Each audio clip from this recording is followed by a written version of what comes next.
नीतीश कुमार के दीवानजी ने बंदूक की नाल को सीधे मंगल ग्रह की ओर उठा दिया था। लग रहा था कि इधर घोड़ा दवा और उधर एलियन जमीन पर। सबकी भौएं तनी हुई जैसे पूर्वी चंपारण में नहीं चाइना में खड़े हों। इन साहब ने तो बंदूक का हत्था बांह से उठाकर कंधे पर रख दिया था कि आज तो नेपच्यून प्लूटो सब गिरा देंगे, बच्चे खेलेंगे कसम से। लेकिन बंदूक और बंदूक की तकदीर, हाय, लग रहा था कि 21 बंदूकों की नाल गरजेगी तो पाकिस्तान में बैठे दाऊद इब्राहिम के कान का पर्दा भी फट जाएगा।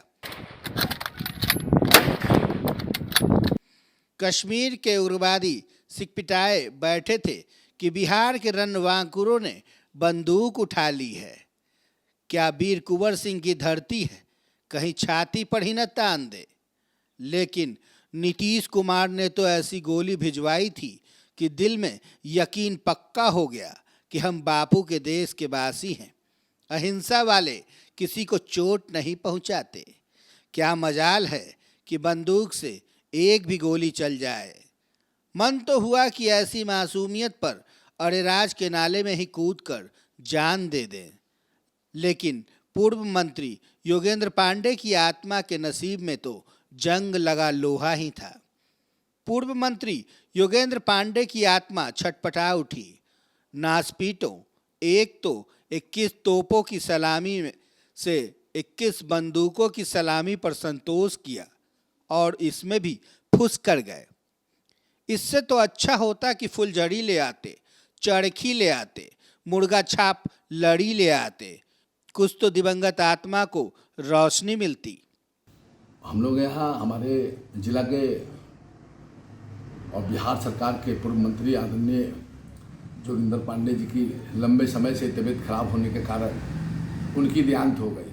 उनकी देहांत में उनकी जब अंतिम दाह संस्कार की जा रही थी, उस समय प्रशासन के द्वारा जिस हथियार से सलामी दी जा रही थी, जिस राइफल से सलामी दी जा रही थी, वह राइफल मैंने काम ही नहीं कर रहा था।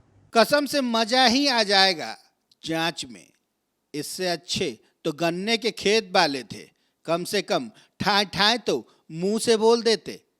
बिहार वालों, कुछ सीखो यूपी वालों से। बंदूक चलाने के लिए नहीं होती, दिखाने के लिए भी होती है। पूर्व मंत्री योगेंद्र पांडे की आत्मा के वास्ते ठाए ठाए ही बोल देते। 15 अगस्त को बंदूक लेकर भाई लोग परेड में उतरते तो लगता कि सीधे रावलपिंडी ही घुस जाएंगे। बिहार पुलिस से ट्रेनिंग लेकर आओ, देश का पैसा बचाते कैसे हैं। पूर्व विधायक के अंतिम संस्कार के समय ऐसा गार्ड ऑफ ऑनर कोई नई बात नहीं है। इससे पहले भी पूर्व सीएम जगन्नाथ मिश्रा में भी यही हुआ था, खूब किरकिरी हुई थी। सवाल ये है कि जब गार्ड ऑफ ऑनर में ये हाल है तो जरा सोचिए, अपराधियों से जब सामना होगा तो बिहार के ऐसे फुस जवानों का क्या होगा। पटना से कुमार गौतम की रिपोर्ट। बराबर देखिएगा उस वीडियो में कि पुलिस के द्वारा ऐसे ऐसे उसको हिलाया जा रहा है। तो आप बताइए कि इस हथियार के बदौलत माननीय मुख्यमंत्री कहते हैं कि पूरे बिहार को सुरक्षित रखेंगे, और रोज कहीं ना कहीं हत्या, लूट, अपहरण, मर्डर हो रहा है। अपराधी का हथियार चमक रहा है और प्रशासन का हथियार माने समझिए कि बेकामिल पड़ा हुआ है। अब इसके बदौलत बिहार सरकार के माननीय मुख्यमंत्री जी कैसे बिहार को चलाएंगे कि सलामी देने में मंत्री के समय, उसमें भी सलामी के समय स्पॉट पुलिस पदाधिकारी को निकाल के मेजर के द्वारा भेजा जाता है। उस परिस्थिति में हथियार फंस जाना यह दुर्भाग्य है।